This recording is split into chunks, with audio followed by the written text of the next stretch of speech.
Hello, and welcome to the Pottervision podcast, the podcast where every single week myself, Lucas Kirkby, and a gentleman that likes to be known as Tom Lawrenson, we look at a chapter from the Harry Potter books and we use that as a skeleton for a podcast episode. This week we're on episode 83, chapter 26 of The Goblet of Fire, The Second Task. Oh, Tom, how are you feeling about this task that we've got today, recording this? I'm feeling hopeful. Me too, actually. Yeah. When you say you're hopeful about today's task, Yeah. you listened to Monday's episode, last Monday's? Hey, I did. I listened to this week's episode, and my bit of news that I'm going to reveal that I've been up to this week is I'm going to sue you. Yeah, because there was a lot of slander in that episode, may I say. You think? I put my little AirPods in, right? I put my noise cancellation on so I can enjoy the episode to the full. And what do I hear for the first 6.5 minutes of the podcast?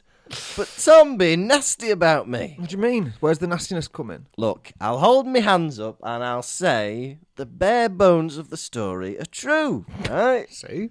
We'd agreed to meet on The bare Friday. bone of the story is true. We'd agreed to meet on the Friday, but the week ran away with me and I hadn't prepared the episode in time. So we met on Sunday instead. Oh, the way the story was told. I come across like a right knobhead. I said it as concise as that, didn't I? I don't think you did. I think you did about 12 times the length. First time hearing of it, but go on. I come across as this like awful prima donna that bosses everyone around, but I'm not. I just sent a little text to Tom saying I'm very sorry, but I've not managed to prep the episode. I don't remember getting the sorry. Oh, hang on, right, I'm going to read it. I don't think sorry was said. Oh, maybe I didn't say I think sorry. you went caveman speak. I think you Did went, I? Me no do podcast today, me quit or me kill you. Something like that. Okay, let me have a look. I said... Oh, we text each other a lot, don't we? Huh? Oh, yeah. Sorry, I put, can we record tomorrow or Sunday, please? What did I say? You said, how come, brother? And I said, not done the prep and need to do a few jobs today. And then you put, yeah. How to spell yeah? Y-E. Yeah. Yeah. And to me... Where's the sorry? Yeah, there wasn't a sorry, to be You fair. see, listeners, what you need to understand is sometimes the apologies will be false. Always keep a log of every conversation you have with another person, because sometimes they will slide in like, oh, I did say sorry. No, I did. I swear on my own life. I swear on my own eyes I said sorry. Yeah. And they didn't. Excuse me, you just accused me of texting like a caveman. And I just said, can we please record tomorrow instead? That is not the matter at hand, brother. That is not the question, is it? The question wasn't, did I accuse you of talking like a caveman? The question was, you were adamant and you swore on your own life. Yeah. You proved yourself wrong, Your Honour. Yeah. You then were the defence and the prosecution. Yeah, that's true. But I didn't like the tone of those 6.5 minutes, can I just say? I did. I think they were funny. And so, no, they were funny. And I'm going to do a Johnny Depp, and I'm going to sue you for defamation. Or defamation. Whatever it's called. How tasteless are you? What? That you would bring up that that court case on this pod. Why? What's wrong with that? It's a very serious matter at hand. I know, you've been horrible about me. Do you know what Amanda Heard is accusing Johnny Depp of? What? Beating her up? And worse. Oh, listeners. I didn't know about that. This is the strangest start to a Pottervision podcast episode ever. Yeah. Oh. Bloody hell. What have you been up to anyway? Calling me lawyers. That was me story. I don't think I've been up to much since I last talked to you. I've been teaching improv at Leeds. I've been working in my school. Oh, some kids are a bit upset that I'm going. That was a bit sad. Because I was like, oh, we've only got 2 more weeks with me and then I'm moving. Really? Was it the same who called you a migrant? No, it was a different kid. Okay. Yeah. But it was a bit sad, really, isn't it? But they're sad to see him leave. Yeah. They're going to miss his crazy old ways. Yeah, but Lucas Kirkby's retiring. He's done a full lifetime's worth of work. Yeah. Now he's moving to mainland Europe, one of the biggest countries in Europe. Yeah. And that's where he's going to lay his hat. Yeah, I'm excited for my retirement. I've worked a good 7 years building up my pension. And now at 27, I'm ready to, put down my tools and live a life of leisure. That's lovely. Yeah. Working in Germany, retired. Yeah. What have you been up to this week, my friend? Well, I decided, because you're running away and no one's ever going to see you ever again. I was like, I've got to do other things. So I decided to record yesterday a pilot for hopefully a new YouTube series I'm going to do called Stockholm Syndrome. Is this true? Yeah. Oh, this is exciting. And what's this? And what I do is basically I kidnap someone. Yeah. With their consent. Always get someone's consent if you're going to kidnap them, right? Yeah. So I decided to kidnap someone. Yeah. I decided to kidnap Dan Tiernan. Oh, he's good. He'd be a good hostage. He was a good hostage. So I went round, picked him up. I got him to read like a letter, I like this idea. To his family. I blindfolded him. I put him in my car. And then I tried to give him Stockholm Syndrome. I tried to make him... Love you? Yeah, fall in love with me. Yeah. And what I did, I took him to a drive-through and I got him a donut. Blindfolded. Yeah. And then I had him try and guess where we were. And it was funny because we were in queue for absolutely ages. Yeah. Queuing in traffic. And in a line. And he was like, oh... You couldn't believe he was building it up so much in his head where he was. he was like, "Oh, we're at Alton Towers, aren't we?" He thought we were. Where was he? Stockport Mackies? No, this was after that. Oh right, yeah. This was after that. He was like, "Oh, we're at a zoo, aren't we? We're going into the zoo." I was like, "Oh, warmer." Do you know where I'd taken him? Go on. Car wash. Bloody hell! Did he get to witness the car wash or just listen? Yeah, I let him whip off his blindfold. And I tell you what, when was the last time you went in a car wash? Oh, it's been a while. I love the car wash. The one by my house in Stockport, you scan your phone. Yeah. £3. Oh, love it. And you get the whole experience of being in a car wash. Yeah. Seeing those rollers come closer and closer. You're telling me, brother. Yeah. Quick, wind your window up, Dad. Yeah. So, bloody hell. So I might release that one, might record another. Yeah. But I've learnt from the old experience. Good. What have you learnt? Doing things like that are tiresome and they take energy and effort. That's what I've learnt. Yeah.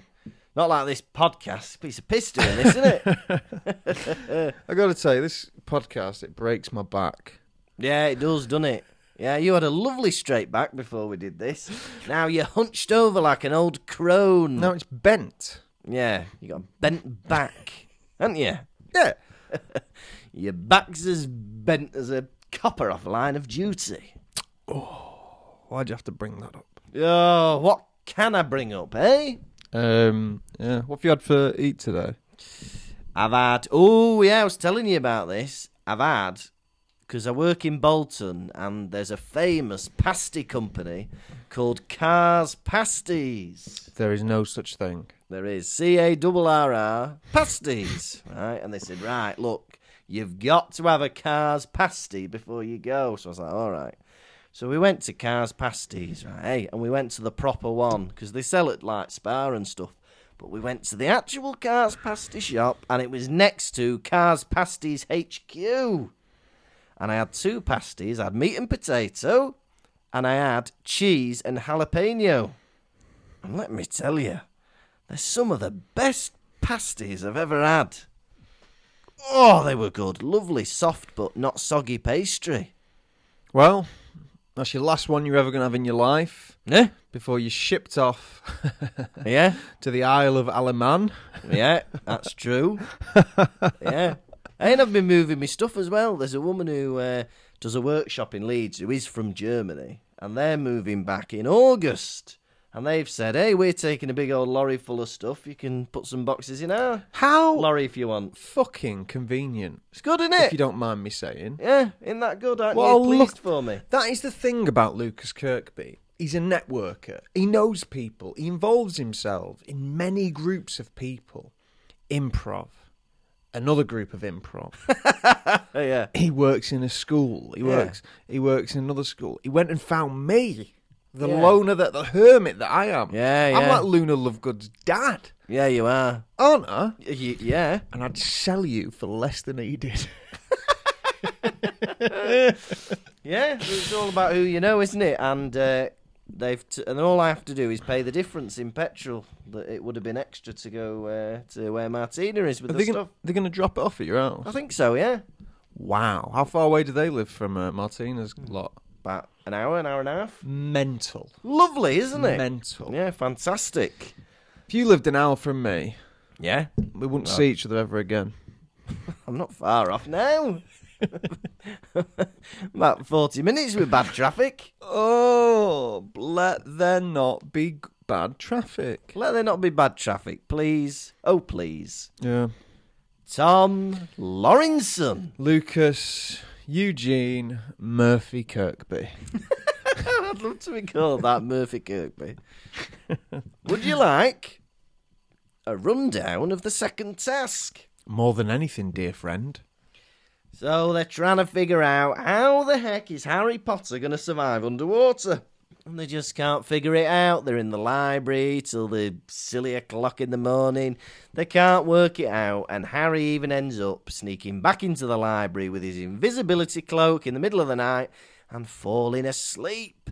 Next thing, he's woken up by Dobby. Dobby's woken up. He said, Harry, you've got 10 minutes to get your ass down to the lake and do the task. Right, so he's running. He's got a stitch. He gets there, he's out of breath, but he jumps in the pool, eats his gillyweed, which Dobby also gives him, and he's suddenly got gills and webbed feet and big old hands that can paddle. He swims down to the bottom of the lake, and there the bottom are Ron, Hermione, Cho Chang, and Fleur's sister, who doesn't have a name. And then he thinks, right, well, Ron's mine, of course. He's my favourite out of these four. But what about the others? Who's going to rescue them? Well, Cedric eventually turns up and rescues Cho. Crumb turns up with a shark head and rescues Hermione. But nobody's rescuing little baby Fleur. So he goes, all right, I'll take you then. There's two sisters called Fleur. No, I thought it was baby Fleur being the sister of Fleur. Oh, right, okay. Mini Fleur. And the merpeople are like, no, you can only take Ron. And he goes, I'll shoot you. And they go, all right, you can have the baby. So he takes them all up and he nearly drowns, but he gets them up and he's the last one out. But because he was a good boy, they award him second place with 45 points. And now in the overall scores, he's tied first with Cedric. And that was the second task. Oh, I loved it. Oh, I loved it. What a chapter, by the way. What a chapter. Yeah. I was grinning from ear to ear. Do I even have to finish it? No. To arsehole. Ear to arsehole. Right? He had a mad-eye moody grin. It was lopsided. Is that going down the front and then round or down the back? Imagination up here, pal. Imagination up here. Keep it out the gutter. All right. Oh, you're gonna win, Harry. Don't put that pressure on him. Yeah, come on, Hagrid. Don't put that pressure on him, right? Yeah. It's an honour just to be taking part. Why does he have to win the task? Oh, you've already figured it out, haven't you, Harry? I know. No, he's not. Nobody in this book is like, well, it's the taking part that counts. Everyone's like, I know you're gonna win, and if you don't, I'll kill myself. You better win, Harry, or put it this way, don't show your face round here no more, boy. If you don't win, I'm gonna bloody fire myself, resign, and kill someone. Oh, thanks, Hagrid. Now have a cup of tea, won't you? Now, they're practising some banishing charms, aren't they? And someone's throwing Flitwick around the room. Has he got no defensive capabilities? This master of charms. How does he allow himself to be in all these situations? He's either being flown around, dangled upside down, a frog lands on his head. He's always at the butt end of these spells. And it's funny because he's little, apparently. That's what we're supposed to get from this. You don't see McGonagall flying around the room, do you? No. No, you don't see Moody with a frog on his head, do you? No. You don't see Snape with mangled legs. Oh yeah, you do see. Yeah, you do see Snape with mangled legs. I'll give you that. You don't see Snape strutting around in a negligee, do you? Yeah, that's true. No, you do. Yeah, he's 90. And they're having a discussion, aren't they? Hey, what's the deal? Who's got it out for Harry? Is it Mr. Crouch? It's a bit suspicious, isn't it? Hey, it'd be a good twist if it ended up being Grubbly Plank, wouldn't it? Put his name in the goblet of fire. You'd never suspect her, would you? You want to suspect her because it sounds like there's no such person. Who put your name in the goblet of fire? Who was it? It was Grubbly Plank. Liar. Don't start making up names for attention now. Right, you've just put your hand on the Bible, and now you're saying Grubbly Plank to me. Great, eternal damnation. I hope you're happy. And he's trying to think, isn't he? How am I going to get underwater and survive? Right? Yeah. It's not as if humans can do it with a scuba suits. Well, don't they say... What is it they're trying to accio from the nearest Muggle town? Aqualungs or something. Do you reckon that's snorkeling gear? See, I thought that was like a magic thing. I don't know what aqualungs are. I think it might be a human thing. Yeah. Because it had to be like, oh, what if they go past humans? Yeah. Hey, just do You don't have to do accio. You can go and get them. Hey, right. Wait till the minute before the task. And then shout Accio Aqualungs. Yeah, leave the school premises, take your broomstick, fly to the nearest town, take some, on your way. Sorted. Hagrid will go and get them for you. Dumbledore will go and get them for you. That's the other thing with this chapter. So Harry's got to figure out, how am I going to breathe? Yeah. Do I need to finish? Underwater. Yeah. Right? How's he going to breathe underwater? How's he going to breathe? To his ass. He's not asked anyone who might know. Yeah. He's not asked Dumbledore. He's not asked McGonagall. He's not asked Snape. He's not asked anyone. I'm assuming the Triwizard Champions must not have any help. Yeah? I know, yeah. But why not? Exactly. He's already figured out the riddle. He should do the Polyjuice potion, turn himself into Madame Maxime, and ask Hagrid for advice. Wouldn't do that. Why not? Because of what might happen. Yeah. What are you thinking? I'm thinking might happen. He might have to kiss Hagrid. Worse than that. Shag him. Worse than that. Oh God! What? What? Have his babies. You have to breed with Hagrid, isn't it? Breed with him. Oh, bloody hell! Here's a question. Harry's pregnant during the third task. Oh. So if you take... Yeah, this is interesting. How good is the Polyjuice potion? Because if you Polyjuice potion yourself into a woman, can you get pregnant? I sure hope so. Otherwise, what's the point? I'm not doing it. Harry pregnant by the end of the year. Oh, Hagrid, you're going to be paying for this kid, you know.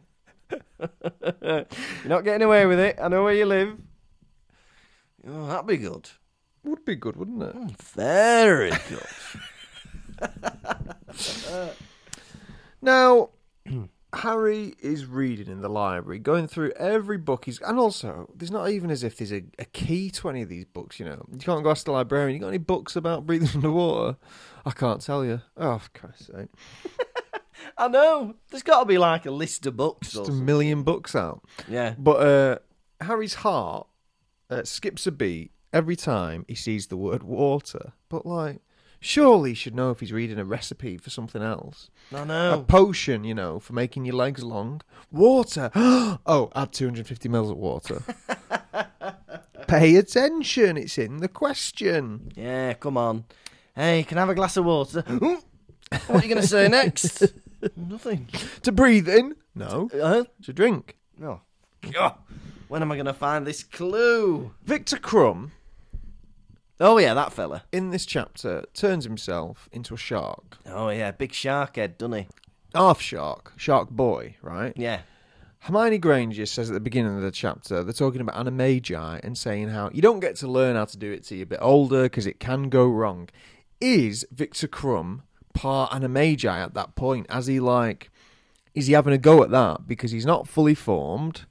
Yeah, he's on his way, isn't he? Is that an example of a ill-formed animagi that Hermione was talking about? Well, you know, because he's only had a couple of months to figure out this clue. If that's what he's done in 2 months, he's going to be fantastic animagus. He really is. If he can have a big old shark's head and survive underwater after just 2 months of practice, he's going to be fantastic. Because in the film, we see him swim past as a shark head. Oh, it's scary, isn't it? But I just assumed he'd had a bit of, I don't know, Yeah. some of Fred and George's shark transformation sweets. yeah, like he's just eating a shark butty or something. And then had a big shark head. Yeah. Because that must exist. Shark butty. Shark butty. Yeah. Well, Cedric's just got a bag on his head, essentially. Is that why he looks like the Quasimodo of sharks? Yeah, I think so. It's supposed to be a bad luck, isn't it? He's a shark that is half formed. Hope you don't mind me saying, but you're an ugly shark, aren't you? Of all the sharks I've seen, you've got to be the least sexy. Yeah. Ugly, mate. Ugly. Oh, Dobby pops up. Oh, yeah, because he falls asleep trying to read these books, doesn't he? He wakes up. Dobby is shaking him awake. Yeah. He's screaming down his ear hole. Yeah. Crying bloody murder. Insisting that Harry must attend the second task. And he's even going to give Harry the solution to take part in said task. Yeah, fantastic. Thank you, Dobby. He's changed his tune, hasn't he? Harry? Dobby. In what way? 2 years ago, Dobby was trying to keep Harry out of harm's way. Yeah. Now, if anything, he's putting him in harm's way. But what lurks in those waters? Giant squid. Grindylow. Merpeople. Yeah. It's cold. Yeah. You're right. Shark boy. Yeah. 2 years ago, Dobby is trying to save Harry's life. Today, get in that lake, lad. You've got 10 minutes. Dive in. But why has it taken Dobby to do it? He's got 10 minutes left. Has no one else come to say hello? I know Ron and Hermione are down in the lake, but there's no one else come to find him. But he's still under the invisibility cloak at this point. Yeah. So can Dobby see through the invisibility cloak as well? Maybe could hear him snoring. Oh yeah, maybe. But this invisibility cloak, right? Cats can see through it. Elves can see through it. A magic mechanical eye can see through it. This cloak is shit. Everyone else but humans can see through it. I know you'd be going, excuse me, Death. Yeah. Right? When me and my brothers passed over the river, and we didn't die, and you give me the invisibility cloak, I'd be assuming that Mad Eye Moody and a little elf couldn't see through it, Death. Yeah. Excuse me. Have it back. Yeah. My dog keeps giving me away.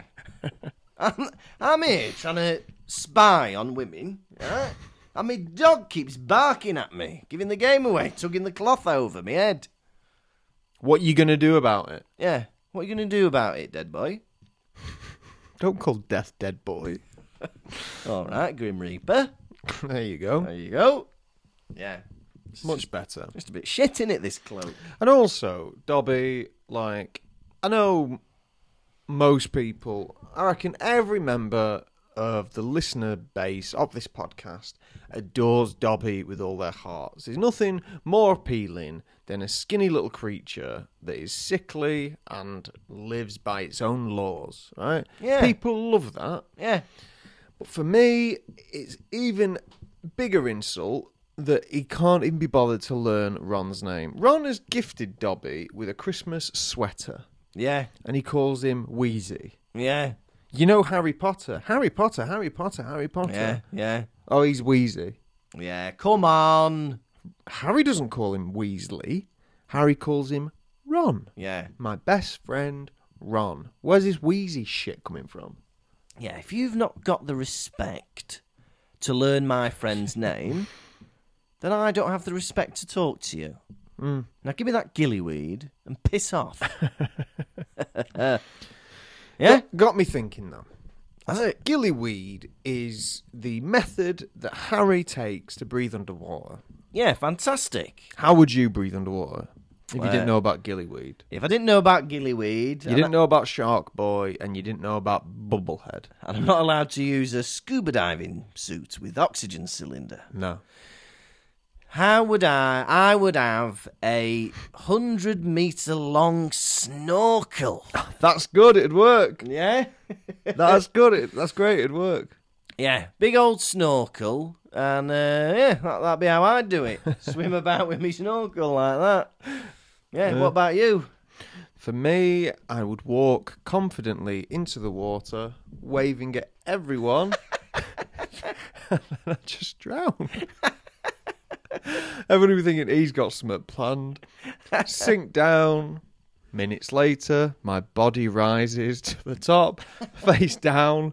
They'll be thinking, any minute now, he'll swim down again. And then they'll have to fish me out with a big old hook. They'll use your snorkel. Yeah. Silence! Silence! He's dead. But Harry, right. If he's got no information about this gillyweed, but he eats it all at once. Whereas me, I'd be like, well, I'll eat a bit. And when it runs out, I'll eat a bit more. And keep it going. Wow. But no, he does make that horrible noise in the film, doesn't he? Like, eating the gillyweed. Right. It's because we're spending so much time around David Tennant. Hello, father. Yeah, Harry, why are you swallowing it whole? Have one little nibble. See how that gets you, yeah? Have the rest in your pocket. He's going in his robes. Take them off. All right. Crumbs in his trunks. Accio trunks. Come in those. Come in the trunks. You know, just someone that...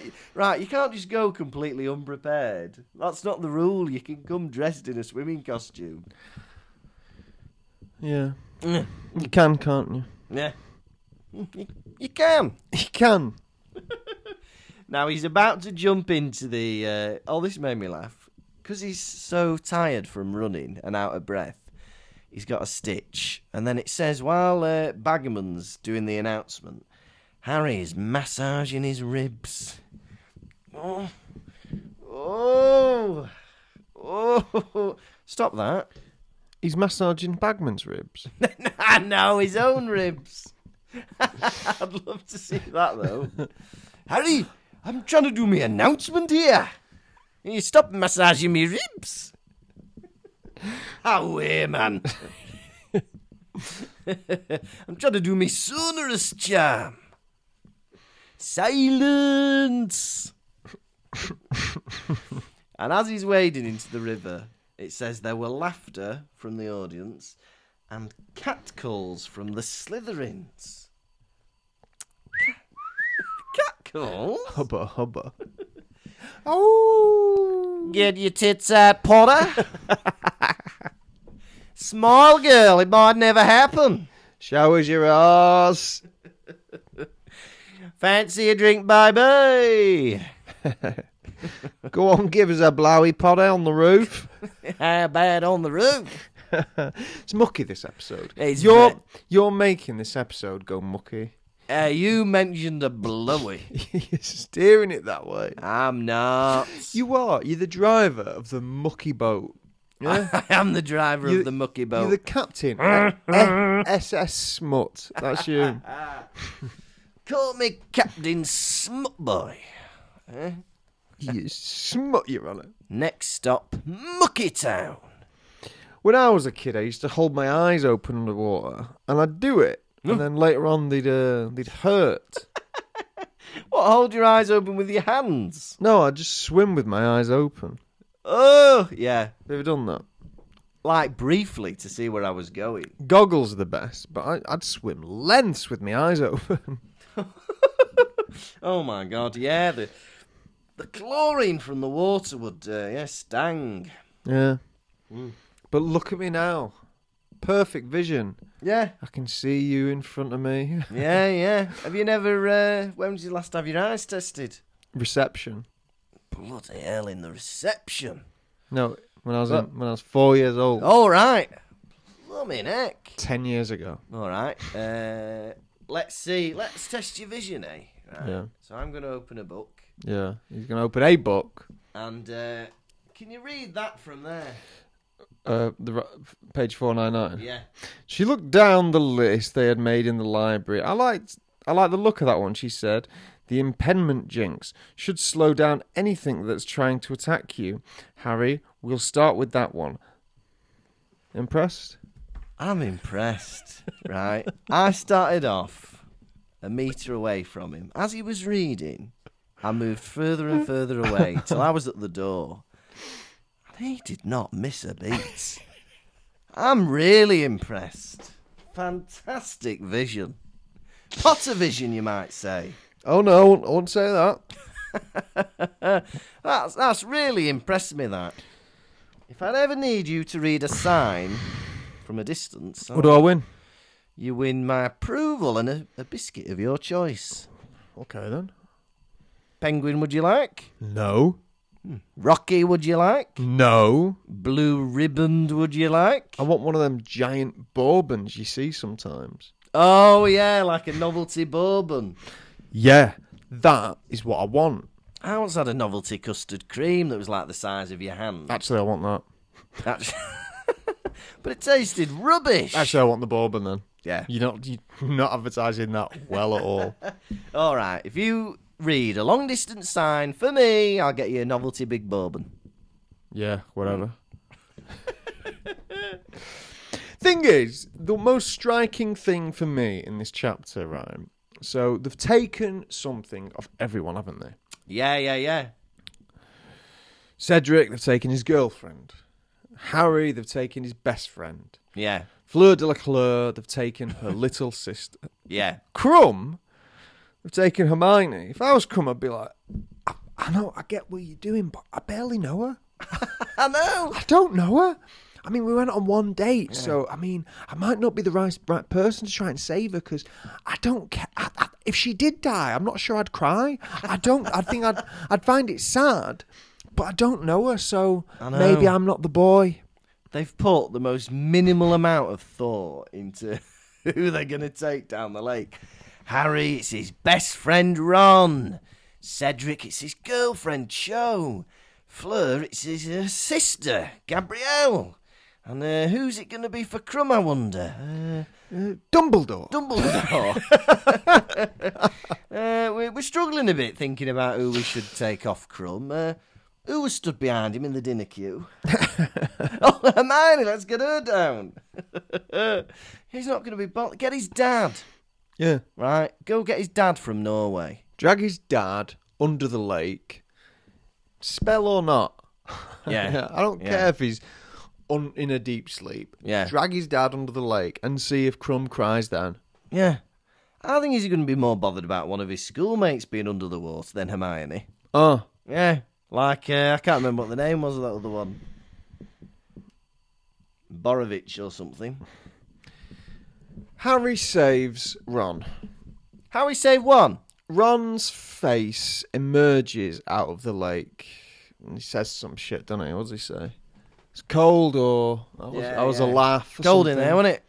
And then Ron scolds Harry. He says, of course Dumbledore's not going to let all those people die. You should have just jumped up as soon as you can. No one told Harry that. Yeah.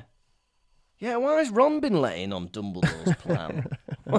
What's this about? Yeah. Right, so for Harry, he generally does think, because they've said as well, 50% of people who take part in the tournament die. Oh, that must also include the hostages in the lake bit. Yeah. If they ever do the lake bit. So Harry thinks, well, they will die. Yeah. He's like, oh, of course they're not going to let me die. Yeah. We don't know that. Yeah. He could have easily been killed by a dragon in the first task. What's Dumbledore going to do if he has a flaming breath breathed on his head? You're not going to save him from that, is he? Decreaso momentum. What is it? Fire extinguisher. Arresto momentum. Closing his eyes doing the spell. Oh.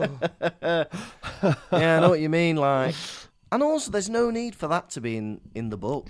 Let it be full of danger. Oh. Yeah? Why not they be at risk? Because then it means more when Fleur's... I think in the movie, there's no understanding that they're going to be saved. No, there isn't. And Fleur is much more grateful. Yes. Yeah, I prefer that in the movie. I deserve nil points. Nil points. Nil points. And I also like in the movie that Neville is the one to help Harry with the gillyweed. Better writing, isn't it? Yeah, because that also gives more of a Moody connection, doesn't it? Because Mad-Eye Moody is the one that helps Neville. Hell yeah, brother. Yeah. Also, just a little guest appearance from Moaning Myrtle in the lake.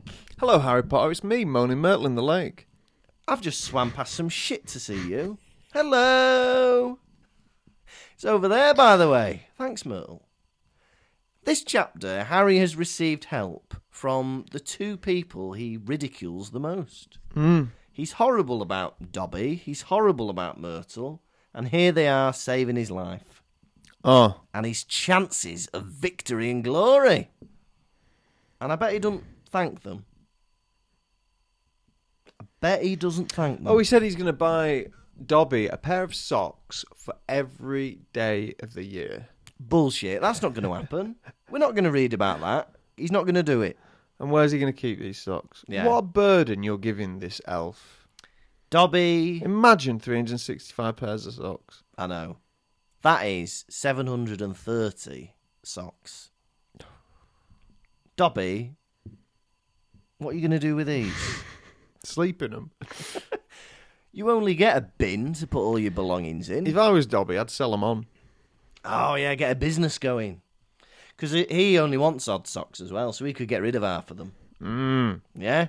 Share them with his elf friends. His freaky little friends. Has there ever been a boy that can swim faster than a shark? Well, there is a boy that swims as a half shark. Mermen are afraid of magic. Oh, they are, aren't they? They don't like him pointing his wand at them. He said, let my friends go, or I will shoot you. He puts a gun to their head. They're like, fair enough, we'll skedaddle. And the next minute, they've gone from that to, like, giving him a procession up the lake. Yeah. So they've gone, right, go away, that's against the rules. Gotta say, Dumbledore, he tried to kill us, but we respected it. He tried to kill us, but once he's put a gun to our head, we followed him up the lake singing. Brilliant. Do you know what? Even though he was last, put him in second place. That's what we say. Because he's going to kill us. Yeah, that's mental, that, isn't it? He's put a gun to their head, and then they've come up out of their natural habitat to land where they cannot breathe, and said to some judges, give that lad the golden buzzer. Oh. He deserves it. He was a nice boy. He threatened to kill us to save his friend. 45 points to him, please. 45 puntos. Hey, his watch stops working, doesn't it? He runs out of time and he doesn't realise. Oh. he needs one of those watches that have, 100-metre water resistance. Do you remember them at school? People would show off in school with them. They were like, hey, look at me watch, it lights up. So you could do the buttons, it's a stopwatch, and it's 50 metres water resistant. If you're 50 metres under the water, you're not wanting to know what time it is, are you? You might be. You might be, I'm wrong. You're the little boy. You're the little boy from the Alliance and Leicester advert, and you're swimming around for pearls, yeah? Oh, yeah. But dinner's at 7. Yeah. You gotta rise to the surface of the water, Yeah. and have your supper. Yeah. Bloody hell, better be back up in the water, in the surface. Also, if you want to time how long you can breathe underwater. That's true, I've admitted I was wrong. Are you a good swimmer? I'm an alright swimmer, yeah, I'm alright. I'd love to see you in the pool. Well, maybe you can one day. What do you wear, wetsuit? Yeah, wetsuit, goggles, and I've sewn onto my wetsuit all my swimming badges over the years. Oh, immature, pathetic. 100 metres, 50 metres. Grow up, you weird man. Got all my Frosties sponsored badges. Oh! And I love the idea of Dumbledore speaking to the merpeople, because it says that Dumbledore can speak Mermish. So Dumbledore is just there going... Is he? Yeah. What do you think to that? I love it. I think that's great. I wish we could have seen that in the film, him screaming like the egg. Yes. Yes.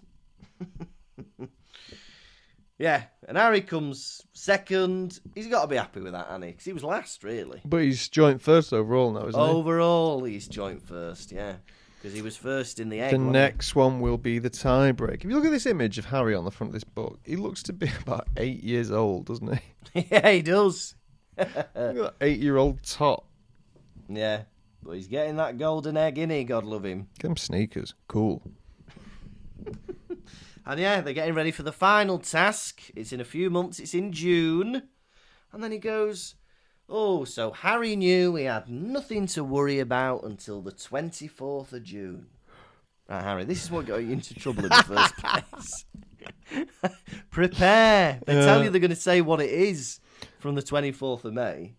Up until that point. I'll worry about it on the day. He's like me. He's last second Billy. Mad. Even if I don't know what the task is, I'd be going to the gym, getting fit, making sure I'm rested, eating properly, building up muscle. Oh. Come on! Oh. You can't leave it till the bloody last day. I hope when they get the information a month before, Yeah. he starts prepping from then, from day dots. Oh. Right. How many Shark Boys out of 5 are you giving this chapter? I like this chapter. It was good. It made me stressed, though. I didn't like the first half of the chapter, which was just all about him not being prepared and reading loads of books for no reason. It was scaring me. But I did like the idea of being under the lake and the merpeople. It felt like a new world. It reminded me of the first book where he meets all the centaurs. And that feels like a completely new world in Hogwarts that we've never explored. So does this Mer Village. I enjoyed that. It was pretty good. I like that Fleur finally stops being a snobby cow and starts kissing everyone. And their sister's been rescued. I enjoyed it. I'm going to give this a very solid 4 Shark Boys out of 5.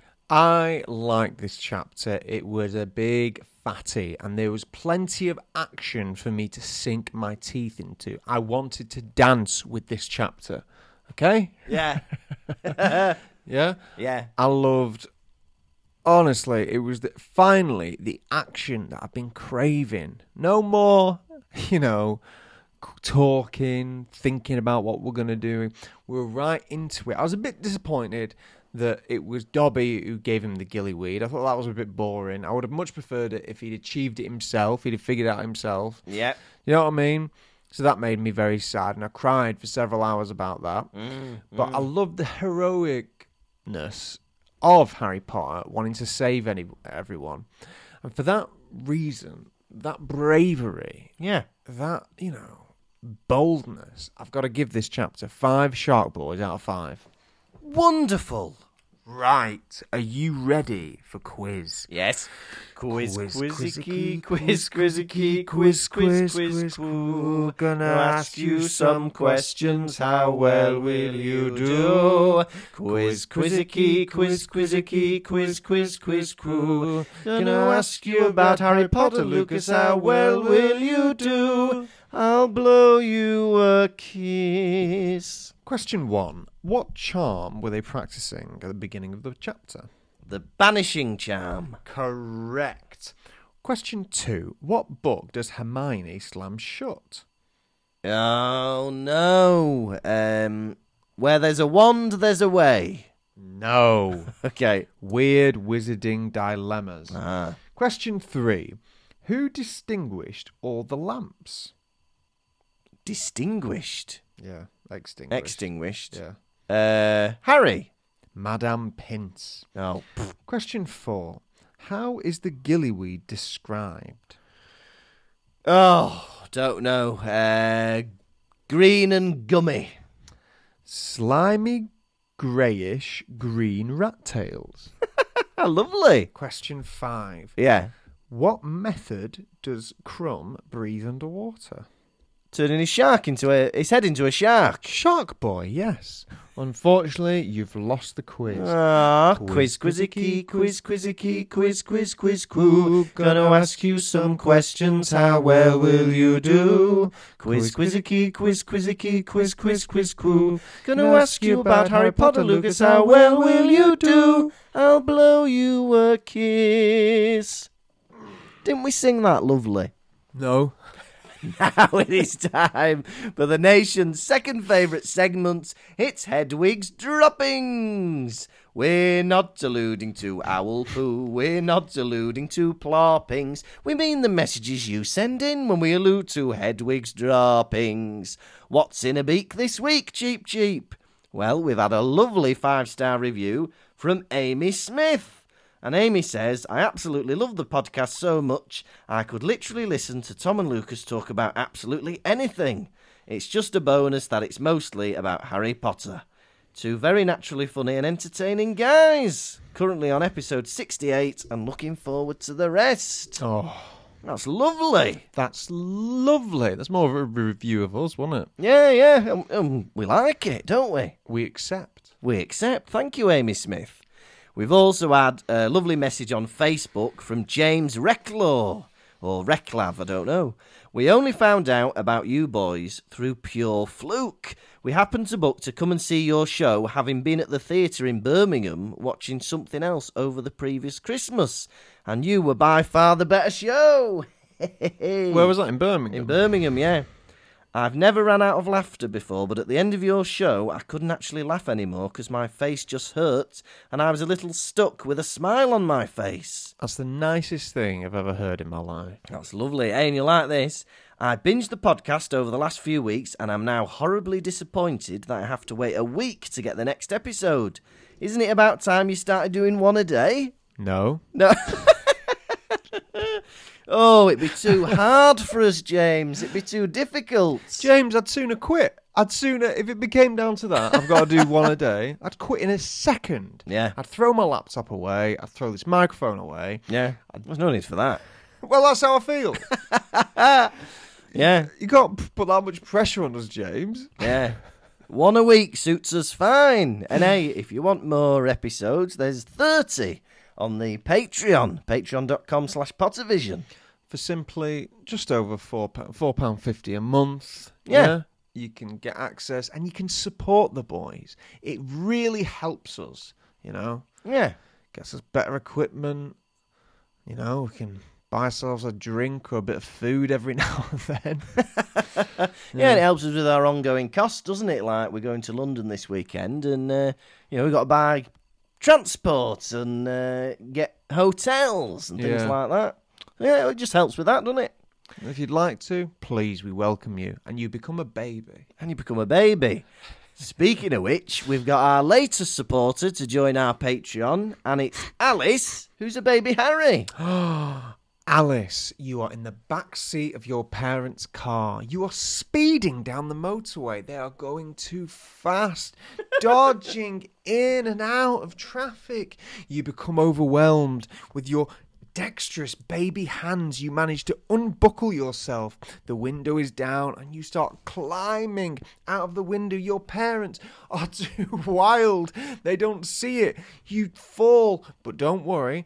I am driving alongside. I reach down and try and catch you, but and I almost miss. I jump out of my car window, grab you, roll. I get hit by a car. I get hit by another car. We land on the hard shoulder, and you are safe. Mwah, mwah, mwah, mwah, mwah, mwah, mwah. And I am the first responder, and I give you a kiss as well. Mwah! Welcome, Alice. That was Hedwig's Droppings. This has been the Pottervision podcast, in case you didn't know. Thank you so much for listening. We have 2 more tour dates left, but London's already happened as of today.